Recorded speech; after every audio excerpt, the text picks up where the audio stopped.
नमस्कार। आप सभी का मेरे चैनल पर स्वागत है। हम चर्चा कर रहे हैं साधनपाद के अष्टांग योग के बारे में। अष्टांग योग में जैसे आपको पता है कि यम, नियम, आसन, प्राणायाम, प्रत्याहार, धारणा, ध्यान, समाधि होते हैं। यम नियम के बारे में तो हम चर्चा कर चुके हैं। आज करेंगे चर्चा आसन के बारे में। पतंजलि योग सूत्र में आसन के बारे में क्या लिखा गया है। आप लोगों के मन में बहुत ही उत्कंठा रहा होगा कि योग सूत्रों में पतंजलि महर्षि ने आसन के बारे में क्या क्या कहा है, कौन से आसन के बारे में बताया है, कैसे करने के लिए बताया है। ये सब प्रश्न आपके मन में उठते होंगे। चलिए आइए उसका समाधान करते हैं। साधनपाद की 46 नंबर सूत्र में लिखा गया है स्थिरम सुखम आसनम, अर्थात स्थिर या निश्चल पूर्वक बैठने का नाम ही आसन है। ऐसे हम जिसके ऊपर बैठ के ध्यान करते हैं उसको आसन बोलते हैं। अष्टांग योग का मुख्य लक्ष्य है समाधि की प्राप्ति। और समाधि कैसे मिलती है? ध्यान करने से, क्योंकि समाधि का जो पहला स्टेप है वो ध्यान है। तो ध्यान करने के लिए हमको बहुत देर तक एक अवस्था में बैठना होता है। जिस अवस्था में बहुत देर तक स्थिर होके, निश्चल होके, शरीर को बिना कष्ट दिए बैठ सकते हैं, उस अवस्था का नाम आसन है। क्योंकि शरीर स्थिर नहीं रहेगा तो मन भी स्थिर नहीं रहेगा। शरीर को पीड़ा होगी तो मन भी चंचल रहेगा, मन को कष्ट होगा और मन भी शांत नहीं रह पाएगा। तो शरीर और मन शांत नहीं होंगे तो ध्यान नहीं लग सकता। ध्यान नहीं लग सकता तो हमारी समाधि की प्राप्ति नहीं हो सकती। तो इसलिए समाधि को प्राप्त करने के लिए, मोक्ष की प्राप्ति करने के लिए समाधि की ज़रूरत होती है। समाधि की प्राप्त करने के लिए ध्यान की ज़रूरत होती है। और ध्यान कैसे बैठा जाए? एक ही आसन में बहुत देर तक एक ही चीज़ का ध्यान करने से हमको समाधि की प्राप्ति होती है। तो ये ध्यान करने की जो विधि है, जिस स्थिति में हम बैठते हैं, जिस स्थिति में हम स्थिर पूर्वक बहुत देर तक बैठ सकते हैं, उस स्थिति का नाम आसन है। महर्षि पतंजलि ने योग सूत्र में और किसी आसन के बारे में नहीं बताया है। जैसे हम बोलते हैं पद्मासन, सुखासन, सिद्धासन, कोई भी आसन हम करते हैं, इसके बारे में कोई वर्णन नहीं है योग सूत्र में। बस इतना लिखा गया है स्थिरम सुखम आसनम। जिस अवस्था में आप स्थिर पूर्वक बहुत देर तक बैठ सकते हैं उसका नाम आसन है। परवर्ती सूत्र में महर्षि कहते हैं आसन की सिद्धि कैसे होती है। प्रयत्न शैथिल्यम अनंत समापतिभ्याम। प्रयत्न की शिथिलता से और अनंत की समाप्ति से। अनंत मतलब परमात्मा। परमात्मा में मन लगाने से आसन की सिद्धि होती है।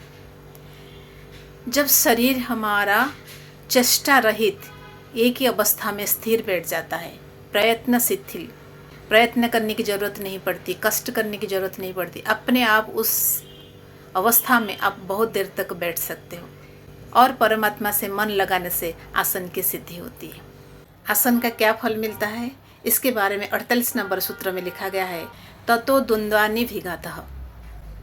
ततो मतलब उससे द्वंद्व का आघात नहीं लगता। आसन करने से द्वंद्व का आघात नहीं लगता। द्वंद्व क्या है? जैसे गर्मी, ठंड, बारिश, ये शरीर को कष्ट नहीं दे सकते। हम साधारण मनुष्य के लिए थोड़ी सी गर्मी लगती है तो हम बेचैन हो जाते हैं, या ठंड लगती है तो हमको कष्ट होता है। लेकिन जो योगी पुरुष होते हैं, जो साधक होते हैं, उनको ना ठंड ना गर्मी, दोनों की द्वंद्व उनके पास नहीं रहता। ठंड और गर्मी की द्वंद्व उनके पास नहीं रहता। ना उनको गर्मी लगती है ना उनको ठंड लगती है। ये तो शारीरिक द्वंद्व हो गए। मानसिक द्वंद्व भी ऐसे होते हैं। राग, द्वेष, ईर्ष्या, घृणा, स्नेह, ये सारे मानसिक द्वंद्व होते हैं। ये मानसिक द्वंद्व भी नहीं रहते। मन निश्चल हो जाता है, शरीर स्थिर हो जाता है। शरीर और मन को बाहर की कोई भी द्वंद्व आके कष्ट नहीं पहुंचा सकते, उनको विचलित नहीं कर सकते।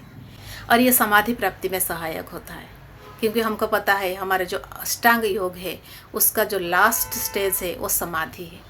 समाधि तक पहुंचने के लिए ये सारे यम, नियम, आसन, प्राणायाम हम करते हैं। आसन का लाभ क्या होता है कि द्वंद्वों का आघात नहीं लगती। गर्मी, बारिश, सर्दी सब एक जैसा लगता है। मन में किसी के लिए राग नहीं रहता, किसी के लिए द्वेष भी नहीं रहता, किसी के लिए ईर्ष्या भी नहीं रहता, किसी के लिए मोह भी नहीं रहता। बस ये 3 सूत्र लिखे गए हैं पतंजलि योग सूत्र में आसन के बारे में। आइए अब देखते हैं प्राणायाम के बारे में योग सूत्र में क्या लिखा गया है। तस्मिन् सति श्वास प्रश्वासयो गति विच्छेद प्राणायाम। तस्मिन् सति मतलब उस आसन की सिद्धि होने के बाद, श्वास प्रश्वासयो श्वास और प्रश्वास की, गति विच्छेद प्राणायाम गति का विच्छेद होना या गति का रुक जाना प्राणायाम कहलाता है। आसन सिद्धि के बाद श्वास प्रश्वास की गति का विच्छेद हो जाता है या श्वास प्रश्वास रुक जाता है, उस अवस्था को प्राणायाम कहते हैं। प्राण वायु का शरीर में प्रविष्ट होना श्वास कहलाता है और शरीर से बाहर निकलना प्रश्वास कहलाता है। और ये श्वास प्रश्वास की गति जब रुक जाती है उसको प्राणायाम कहते हैं। और ये प्राणायाम कब करते हैं? आसन सिद्धि के बाद। तो इसीलिए आसन सिद्धि के बाद प्राणायाम करना चाहिए, जो कि योग सूत्र में लिखा गया है। क्योंकि आसन से पहले प्राणायाम करेंगे तो उसका फल नहीं मिलता। तो आसन में जब शरीर की स्थिरता आ जाती है उसके बाद श्वास प्रश्वास की स्थिरता लाते हैं। क्योंकि पहले हमारा अन्नमय कोश आता है, फिर प्राणमय कोश आता है। तो इसीलिए आसन के बाद प्राणायाम की विधि है। देखते हैं 50 नंबर सूत्र में महर्षि ने क्या कहा है। बाह्य अभ्यंतर स्तंभ वृत्तिर देश काल संख्या भी परिदृष्ट दीर्घ सूक्ष्म। यहाँ पर 3 प्रकार के प्राणायाम के बारे में कहा गया है। बाह्य, अभ्यंतर और स्तंभ वृत्ति। बाह्य प्राणायाम क्या है? जब हम श्वास को बाहर रोक लेते हैं वो बाह्य प्राणायाम कहा गया है। जनरली हम श्वास प्रश्वास लेते हैं, लेकिन हम जब श्वास को बाहर ही रोक लेते हैं और उसको अपनी क्षमता के अनुसार सुखपूर्वक जितना देर रोक सकते हैं रोक लेते हैं, उसी को ही बाह्य वृत्ति कहा गया है। इसका दूसरा नाम रेचक भी है। और ये धीरे धीरे अभ्यास करते करते दीर्घ और सूक्ष्म हो जाता है, मतलब हल्का भी हो जाता है। बहुत देर तक अभ्यास करते करते तो ये जो रेचक है दीर्घ काल तक कर सकते हैं। जिनका अभ्यास प्रगाढ़ हो जाता है तो वो बहुत देर तक बाहर श्वास रोक के रख सकते हैं। उसके बाद आते हैं आभ्यंतर वृत्ति। आभ्यंतर वृत्ति क्या है? जब श्वास को हम अंदर रखते हैं, शरीर के अंदर रखते हैं बहुत देर तक अपनी इच्छा से, तो उसको आभ्यंतर वृत्ति कहा गया है। इसको पूरक भी कहा गया है। और धीरे धीरे अभ्यास बढ़ाते जाएंगे तो ये दीर्घ और सूक्ष्म होता जाएगा। शरीर के बाहर रोकना को बाह्य वृत्ति, शरीर के भीतर रोकने को आभ्यंतर वृत्ति कहा गया है। तो ये स्तंभ वृत्ति क्या है?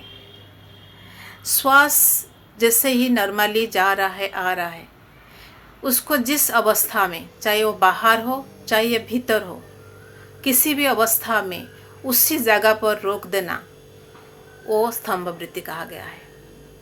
उसको कुंभक भी कहते हैं। बहुत दिन तक अभ्यास करने के बाद ये भी दीर्घ और सूक्ष्म हो जाता है। 51 नंबर सूत्र में महर्षि कहते हैं बाह्य अभ्यंतर विषाक्षेपी चतुर्थ। और एक चतुर्थ प्राणायाम के बारे में कहा गया है। इससे पहले सूत्र में तो 3 प्राणायाम के बारे में कहा गया था, लेकिन उसके बाद 51 नंबर सूत्र में एक चतुर्थ प्राणायाम के बारे में कहा गया है। क्या है वो? बाह्य अभ्यंतर विषाक्षेपी। इसमें बाह्य और भीतर के विषय के चिंतन को त्याग कर लेते हैं।